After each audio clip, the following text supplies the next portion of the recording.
బయటకు వచ్చేదాకా అది ఒంటరిగా ఎట్ట బతుకుందయ్యా.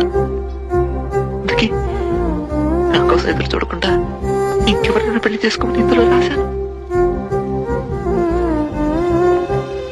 అది వినగానే నా మనసులో తుఫాన్ చెలరేగినట్టయింది. నా కోసం వేచి ఉండొద్దని రాసిన విడుదలవుతున్నానని తెలియగానే తులసి నా కోసం ఎదురు చూస్తుండాలన్న పిచ్చి కోరిక మిగిలిపోయి ఆశగా వేచి ఉంది. నా ప్రియమైన తులసి, నాకంటే అదృష్టవంతుడు ఈ లోకంలో ఇంకెవ్వడు ఉంటాడు. నేను విడుదల వెళ్ళేప్పుడు మన ఊరి మీదుగా వెళ్తాను. బహుశా అప్పటికి చీకటి పడచ్చు.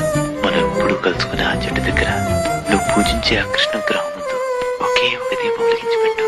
నువ్వు నా కోసం కాచుకున్నావని అది చూసి నేను గ్రహిస్తాను. వెంటనే నీ దగ్గరకు పరిగెత్తుకుని వస్తాను. మన చెట్టు కింద ఒక దీపం లేకపోతే నీకు పెళ్ళై భర్తతో సంతోషంగా ఉంటున్నావని అనుకుంటాను. దీర్ఘ సుమంగళిగా పిల్లా పాపలతో నువ్వు జీవితం గడపాలని మనసారా కోరుకుంటూ నేను వెళ్ళిపోతాను. ఇంట్లో మురళి. ఆ అమ్మాయి ఇంకా మీకోసం వెయిట్ చేస్తుందంటారా?